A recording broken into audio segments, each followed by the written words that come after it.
அன்பு நண்பர்கள் அனைவருக்கும் வணக்கம். இது Rajesh NEET biology Tamil YouTube channel. நான் உங்கள் அன்பு நண்பன் தாமனு doctor Rajesh Varadaraj.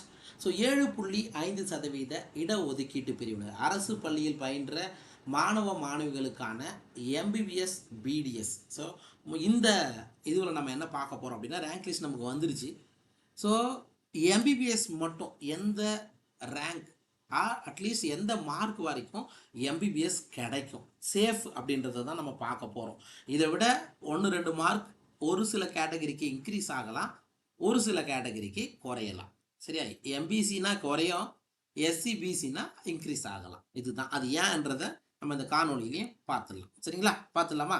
Right. So 7.5% இடஒதுக்கீட்டு பிரிவினருக்கான இந்த வருடம் 2026 அண்ட் 27 கல்வி ஆண்டுக்கான மொத்தம் இருக்கக்கூடிய எம்பிபிஎஸ் இடங்களுடைய எண்ணிக்கை 537, பிடிஎஸ் இடங்களுடைய எண்ணிக்கை 104. சரிங்களா? ஸோ டோட்டல் 641 இடங்கள் இந்த ஆண்டு அரசு பள்ளியில் பயின்ற மாணவ மாணவிகளுக்கு எம்பிபிஎஸ் பிடிஎஸ் இடங்கள் இந்த வாடவை கிடைக்க போகுதுங்க. சரிங்களா? இதுதான் இந்த இந்த வருஷத்தோட மொத்த சீட். சரிங்களா? இது எப்போ கொடுத்துருக்காங்கன்னா, நம்ம ஹெல்த் மினிஸ்டர் கொடுக்கும்போது கொடுத்த சீட்டு தான் இது. சரிங்களா? இதுதான். இன்னும் நமக்கு வந்து சீட் மேட்ரிக்ஸ் வெளியிட்டாங்கன்னா இன்னும் டீட்டெயிலாக நமக்கு தெரிஞ்சிடும், யாராருக்கு என்னென்ன கேட்டகரிக்கு எவ்வளோ சீட்டு போகும் அப்படின்றது. அப்போ ஆக மொத்தம் 641 இடங்கள். சரிங்களா? ரைட். எப்பவும் போல் 69% இடஒதுக்கீடு தமிழ்நாட்டில் இருக்குது. அது எல்லாருக்கும் தெரியும். சரிங்களா? ஸோ அப்படின்னு பார்க்கும்போது ஒவ்வொரு கேட்டகரிக்கு, ஃபார் எக்ஸாம்பிள் ஓசி கேட்டகரிக்கு 31% ஓப்பன் கேட்டகரி, அண்ட் பிசி கேட்டகரிக்கு 26.5%, பிசிஎம் கேட்டகரிக்கு 3.5%, எம்பிசி கேட்டகரிக்கு 20%, எஸ்சி கேட்டகரிக்கு 15%, எஸ்சிஏக்கு 3%, எஸ்டிக்கு 1%. இதுதான் தமிழ்நாட்டில் இருக்கக்கூடிய இந்த ரிசர்வேஷன், யார் யாருக்கு என்னென்ன கேட்டகரிக்கு எவ்வளோ சீட் இருக்குது அப்படின்னு. ஸோ ஆக மொத்தம் 537 மருத்துவ இடங்கள் எம்பிபிஎஸ் இருக்கிறதுனால நமக்கு so minimum open quota seat மட்டும் எடுத்துக்கிட்டிங்கன்னா மினிமம் 166 இடங்கள். நான் சொல்கிறது மொத்தம் நான் எம்பிபிஎஸ் சீட்டை மட்டும்தான் நான் கணக்கில் எடுத்துக்கிட்டேன். பிடிஎஸை பற்றி நான் பேசவே இல்லை. ஸோ மொத்த எம்பிபிஎஸ் இடங்களில் ஓப்பன் கேட்டகரிக்கு கிட்டத்தட்ட 166 இடங்கள் செல்லும். சரிங்களா? அப்படி 166 இடங்களில் எல்லாமே ஓப்பன் கேட்டகரி மாணவர்களை எடுப்பாங்க அப்படின்னு பார்த்தீங்கன்னா அதுக்கான வாய்ப்புகள் ரொம்ப ரொம்ப கம்மி தான். ஏன்னா இந்த ஓப்பன் கேட்டகரியில் பார்த்தீங்கன்னா அதிகப்படியான சீட்டு, கிட்டத்தட்ட இந்த ஆண்டு 90 இடங்களுக்கு மேல் எம்பிசி மாணவர்கள் தான் இந்த ஓப்பன் கேட்டகரி சீட்டை எடுக்க போகிறாங்க. சரியா? அது உங்களுடைய ரேங்க் லிஸ்ட்டை பார்த்தாவே நீங்கள் தெரிஞ்சுக்கலாம். ஸோ எஸ்சியை பொறுத்த மட்டும் அப்போ எம்பிசியில் 90 ரேங்க் மேலே இருக்கிறவங்க எல்லாமே ஓப்பன் கேட்டகரியில் போகக்கூடியவங்க. ஸோ என்னென்னா இப்போ எம்பிசி ரொம்ப காம்படிஷன் அதிகம் 7.5 பொறுத்த மட்டும். அப்போ நீங்கள் என்ன பண்ணணும் அப்படின்னா, எம்பிசியில் வந்து காம்படிஷன் அதிகமாக இருக்குது, நமக்கு பின்னாடி வரக்கூடிய எம்பிசிக்கு சீட்டு கிடைக்கணும் அப்படின்னு நினைச்சாங்க அப்படின்னா ஓப்பன் கேட்டகரி அலாட்மெண்ட்டை எடுத்துக்கிட்டு போகணும். இல்லை நான் எம்பிசி கேட்டகரி எனக்கு பிடிச்ச காலேஜ் எடுக்கணும் அப்படின்னா இந்த நான் சொல்லக்கூடிய எண்ணிக்கை குறையும். உங்களுக்கு புரியும் நினைக்கிறேன். ஸோ இந்த 166 ஓப்பன் கேட்டகரி இடங்களில் கிட்டத்தட்ட 90 இடங்கள் எம்பிசி மாணவர்கள் எடுக்க வாய்ப்புகள் அதிகம். அதே எம்பிசி மாணவர்கள் ஓப்பன் கேட்டகரியில் ஃபார் எக்ஸாம்பிள் ஓப்பன் கேட்டகரியில் 90வது இடங்கள் வரும்பொழுது அவங்களுக்கு ப்ரைவேட் காலேஜஸ் தான் கிடைக்கும். இல்லை நான் வந்து கவர்மெண்ட் காலேஜு நான் ஏன் கேட்டகரியில் எம்பிசியில் எடுக்கிறேன் அப்படின்னா அப்போ என்ன ஆகும், அந்த ஓப்பன் கேட்டகரியில் எடுக்கக்கூடிய எண்ணிக்கை குறையும். ஸோ வருடம் நாங்கள் பார்த்த மட்டும் எம்பிசி மாணவர்கள் ஓப்பன் கேட்டகரியில் தான் அதிகமான சீட்டை எடுக்கக்கூடிய வாய்ப்புகள் அதிகம். சரிப்பா, ஓகே. எம்பிசிக்கு கிட்டத்தட்ட 90 இடங்கள் போகும், எஸ்சிக்கு ஒரு 14 இடங்கள் தான் இந்த ரேஞ்சு, இந்த 166 ரேங்க்குள்ளே வராங்க. சரிங்களா? பிசியில் 50 மாணவர்கள் ஓப்பன் கேட்டகரி சீட் எடுக்கிறதுக்கான வாய்ப்புகள் உண்டு. எஸ்சிஏவுக்கு 2, பிசிஎம்முக்கு 8, எஸ்டி ஒரே ஒரு மாணவர் தான் ஓப்பன் கேட்டகரியில் போகிறதுக்கான வாய்ப்பு இருக்குது. அவர் கூட ஓப்பன் கேட்டகரி சீட்டை செலக்ட் பண்ணால் அண்ட் ஓசி கேட்டகரி 2 மாணவர்கள் தான் போகிறதுக்கான வாய்ப்புகள் உண்டு. ஏன் சார் ஓப்பன் கேட்டகரியில் வந்து ஓசிக்கு கம்மியாகவே இருக்குதுன்னா, அவங்க மார்க் வந்து 491 தான் முடியுது, அதுக்கப்புறம் வந்துடுது. ஏன்னா 500க்கு மேலவே 180 பேருக்கு மேலே இருக்காங்க அப்படின்றது ஞாபகம் வச்சுக்கங்க. சரிங்களா? சரிப்பா, இதை கணக்கில் வச்சோம்னா இப்போ இந்த 69% இடஒதுக்கீடை பொறுத்த மட்டும் எம்பிசிக்கு எவ்வளவு இடங்கள் கிடைக்கும்? இது நான் சொன்னது வந்து முதல்ல சொன்னது வந்து ஓப்பன் கேட்டகரி சீட்டு எவ்வளோ சீட்டு வந்து எம்பிசி எடுப்பாங்கன்னு சொல்லிட்டேன். இப்ப 100 அ இப்ப மீதி இருக்கக்கூடிய மத்த இடங்கள்ல பிசி மாணவர்களுக்கு எவ்வளவு சீட் இந்த வாட்டி எம்பிபிஎஸ் அலாட் ஆக வாய்ப்புகள் இருக்குன்னா, 141லிருந்து 142 140 பிளஸ் இடங்கள் பிசி கேட்டகரிக்கு. பிசி எம்முக்கு 18 இடங்கள் 18 அல்லது 17 இடங்கள். சரிங்களா? 16 அது என்னன்னா, ஒவ்வொரு வாட்டியும் அது கவுன்சிலிங்ல ஏதோ கொஞ்சம் ஒரு சில சேஞ்சஸ் வரும். ரைட்டுங்களா? அப்ப இந்த வாட்டி ஃபார் எக்ஸாம்பிள் போன வாட்டி எஸ்டிக்கு வெறும் 4 எம்பிபிஎஸ் இடங்கள் தான் குடுத்தாங்க. ஆனா யூசுவலா 1%ன்னு எடுத்துட்டா கூட 537க்கு 5 சீட்டு வந்து குடுக்க வேண்டியது வரும் இந்த வாட்டி எம்பிபிஎஸ்க்கு. சரிங்களா? இப்போ எஸ்சிஏவுக்கு வந்து 16 இடங்கள், எஸ்சிக்கு வந்து 80 இடங்கள், எம்பிசிக்கு வந்து 107 இடங்கள் குடுக்கணும். பிசிஎம்முக்கு வந்து 18 இடங்கள் கொடுக்கணும். பிசிக்கு வந்து 142 இடங்கள். இப்படி தான் வரும். அந்த 166 சீட்டு போக மீதி சீட்டு இந்த மாதிரி தான் பிரியுங்க. சரிங்களா? ரைட்டு. ஓகே. ஸோ இதெல்லாம் வந்து கரெக்டாக நான் சொல்கிறதெல்லாம் 100% அப்படியே நடந்துருமானா அப்படிலாம் கிடையாதுங்க. இப்போ கவுன்சிலிங்கில் அவங்க எந்த ரூலை ஃபாலோ பண்ணுறாங்களோ அதுக்கேற்ற மாதிரி நான் சொன்ன இடங்களை விட 1, 2 அதிகமாகலாம் அல்லது குறையலாம். இது ஞாபகம் வச்சுங்க. ஏன்னா எஸ்டியை வச்சு நீங்கள் எக்ஸாக்டாக கண்டுபிடிச்சிடலாம். சரிப்பா. இப்போ எக்ஸ்பெக்டட் கட் ஆஃப் இந்த 7.5 கேட்டகரிக்கு எந்த ரேஞ்சில் வரும்? இப்போ நான் சொல்கிறது வந்து சேஃப்னு கூட நீங்கள் வச்சுக்கலாம். எம்பிபிஎஸ்க்கு சேஃப்னு வச்சுக்கலாம். பிடிஎஸ்லாம் கன்ஃபார்ம், அதெல்லாம் பிரச்சனையே கிடையாது. ஸோ ஓசி கேட்டகரியை பொறுத்த மட்டும் ஒரு 2 ரேங்க் ஓப்பன் கேட்டகரியில் இருக்கிறவங்க சீட்டு போகலாம். 491 மதிப்பெண்கள்.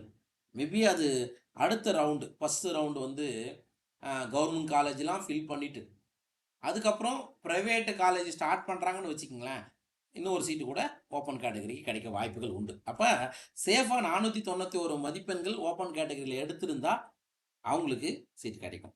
எம்பிசியை பொறுத்த மட்டும் 197வது ரேங்க் வரைக்கும் சார் இந்த ரேங்க்கு இன்னும் கூட குறைய வாய்ப்பு உண்டு. எப்போ ஓப்பன் கேட்டகரியில் எம்பிசி மாணவர்கள் அதிகமான இடங்கள் எடுத்தால், அதிகமான இடங்கள், ஏன்னா மற்ற கேட்டகரி மாணவர்கள் அதில் எடுக்காமல் விட்டுட்டு அவங்க கேட்டகரியில் சீட் எடுத்தாங்கன்னா இந்த ரேங்க் வந்து 197ன்றது 198 199 கூட போகலாம்.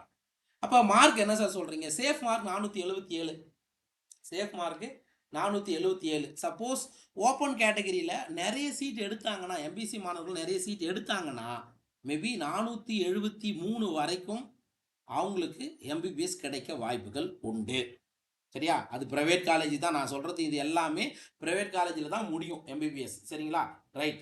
நான் கவர்மெண்ட்டுன்னு தனியாக சொல்லுங்க. 7.5ன்றது கவர்மெண்ட் ஃபீஸ் கட்டுன்றதால நான் ஒன்லி எல்லாத்தையும் சேர்த்து தான் போடுறேன். பிசியை பொறுத்த மட்டும் 192வது ரேங்க் வரைக்கும் கிடைக்க வாய்ப்புகள் உண்டு. 449 மார்க் சேஃப் மார்க்காக இருக்கும். இதில் 1-2 இடங்கள் குறையலாம் அல்லது கூடலாம். ஏன்னா சப்போஸ் ஓப்பன் கேட்டகரியில் பிசி கேட்டகரி சீட் எடுக்காமல் கேட்டகரி சீட் எடுத்தாங்கன்னா அது இன்க்ரீஸ் ஆகலாம். சரியா?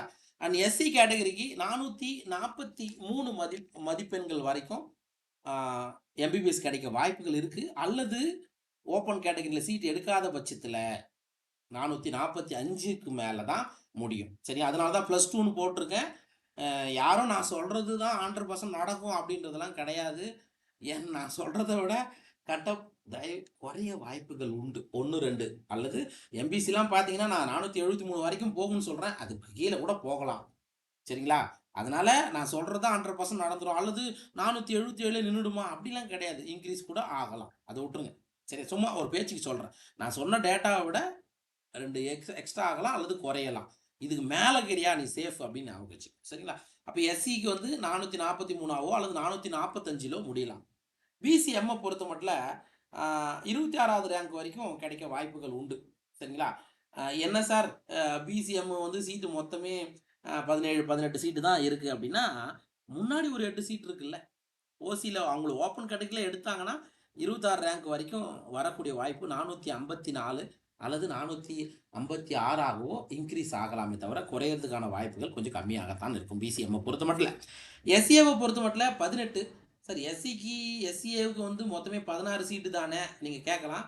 ஏன்னா ஓப்பன் கேட்டகரியில் ஒரு 2 பேர் இருக்காங்க. அவங்க ஓப்பன் கேட்டகரி சீட் எடுத்தாங்கன்னா 18வது ரேங்க் வரைக்கும் செல்வதற்கான வாய்ப்புகள் உண்டு. 440 ப்ளஸ் ஆக தான் இருக்கும். குறைவதற்கான வாய்ப்புகள் 440க்கு மேலே இருந்தால் சேஃப் அப்படின்றது ஞாபகம் வச்சுக்கோங்க சார். எஸ்டியை பொறுத்த மட்டும் எஸ்டிக்கு ஒரே ஒரு சதவீதம் தான் அப்படின்னு பார்க்கும்போது ஒரு 5 சீட்டு. நீங்கள் ஏன் 6 போடுகிறீங்க அப்படின்னா ஓப்பன் கேட்டகரியில் ஒரு மாணவர் இருக்கார் எஸ்டியில்.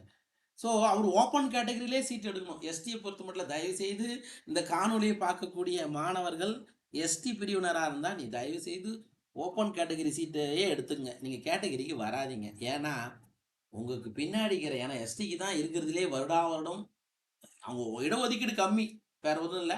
அதனால எஸ்டி மாணவர்கள், எஸ்சிஏ மாணவர்கள் இவங்கெல்லாம் என்ன பண்ணுங்க, ஓப்பன் கேட்டகரியில் எடுத்துக்கிற சீட் அப்படியே எடுத்துக்குங்க. ஏன்னா உங்க பின்னாடி வரக்கூடிய உங்க கேட்டகரி மாணவர்களுக்கு அது ஹெல்ப்ஃபுல்லா இருக்கும். ஸோ அப்போ எஸ்டி பிரிவு மாணவர் ஓப்பன் கேட்டகரியில் இருக்கக்கூடிய ஒரு மாணவர் ஓப்பன் கேட்டகரி சீட்டே எடுத்துட்டாரு அப்படின்னா கீழே இருக்கக்கூடிய 5 பேருக்கு வாய்ப்புகள் உண்டு. போன வாட்டி மாதிரி பண்ணாங்கன்னா 4 எம்பிபிஎஸ் தான் கிடைக்க வாய்ப்புகள் உண்டு. 451க்கு மேலே தான் முடியும். 451 கீழே குறைவதற்கான வாய்ப்புகள் ரொம்ப ரொம்ப கம்மி எஸ்டியை பொறுத்த மட்டும். என்ன சார் 92.5 பார்க்கும்போது 7.5ல எஸ்டி கேட்டகரிக்கு மார்க் அதிகமாக இருக்குன்னா நீங்கள் தயவு செய்து 92.5 கேட்டகரிக்கு தயவு செய்து அப்ளை பண்ணுங்கள். ஏன்னா எஸ்டிக்கு சீட்டு போன வாட்டி வெறும் 4 எம்பிபிஎஸ் தான், ஒரு பிடிஎஸ் தான் கொடுத்தாங்க. ஸோ இந்த வாட்டி மேபி 5 எம்பிபிஎஸ் ஒரு பிடிஎஸ்ஸாக இருந்தால் இந்த ரேஞ்சுக்கு வந்து முடியலாம். சரிங்களா? இது எக்ஸ்பெக்டட் கட்-ஆஃப் தான், யாரையும் பயமுறுத்துவதற்கானது அல்ல. எம்பிசி பொறுத்த மட்டும் நான் சொல்லி இருக்கக்கூடிய ரேஞ்சு 477லேருந்து 473 வரைக்கும் குறைஞ்சி வரலாம் சார். அதை விட அதிகமாக கூட குறைஞ்சி வரலாம், அதில் பிரச்சனை கிடையாது. ஆனால் மற்ற கேட்டகரிக்கு நான் சொன்னதுலேருந்து ப்ளஸ் 1 or 2 இன்க்ரீஸ் ஆகலாமே தவிர குறைவதற்கான வாய்ப்புகள் ரொம்ப ரொம்ப கம்மியாகத்தான் இருக்கும். எதுவாக இருந்தாலும் சீட் மேட்ரிக்ஸ் வந்துட்டு நம்ம அலாட் பண்ணும்போது நம்ம தெளிவாக தெரிஞ்சுக்கலாம். சரிங்களா? ரைட்டு. உங்கள் இன்ஸ்டியூட்லேருந்து எவ்வளோ பேர் சார் இந்த வாட்டி போயிருக்காங்க 7.5 கேட்டகரியில் பார்க்கும்போது? இப்போ டாப் மார்க்னு பார்க்கும்போது 513ல் 2 மாணவர்கள் இருக்காங்க. 483, அதுக்கு அடுத்தது 478. எஸ்சி ஏவை பொறுத்த மட்டும் 6வது ரேங்க் நமது மாணவர் ராகுல் எடுத்திருக்காரு. எஸ்சிஏ கேட்டகரியில் 6th ரேங்க்கு நம்ம அகாடமி உடைய ஸ்டூடெண்ட் எடுத்திருக்காரு. சரிங்களா? ஸோ இந்த மாதிரி தான் எங்களுடைய அதுக்கு அடுத்தது 478, சரிங்களா, 483 இந்த மாதிரி இருக்காங்க. சரிங்களா? ரைட். ஸோ இதெல்லாம் நம்ம வரக்கூடிய காணொலிகளில் நான் அதையும் காணொலியாக சொல்கிறேன். ஸோ இதுதான் இந்த வருஷம் நாங்கள் எதிர்பார்க்கக்கூடிய கட்-ஆஃப் மதிப்பெண்களாக இருக்கும். சரிங்களா? ஸோ இன்னும் ஏதாவது அப்டேட் வந்தால் நான் என்ன பண்ணுறேன், மறுபடியும் உங்களுக்கு தெரிவிக்கிறேன்.